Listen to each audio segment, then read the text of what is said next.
Yo, also y'all, I wanted to let y'all know and inform y'all that I still have my 5.7 by 28, but I did buy the batteries for the Olight, which I'm gonna do a review on as well. But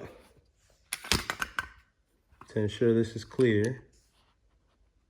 I don't know if y'all can see that, it's clear. I'm gonna take this off as well and fix this, and then I'm gonna get back to y'all with the ARP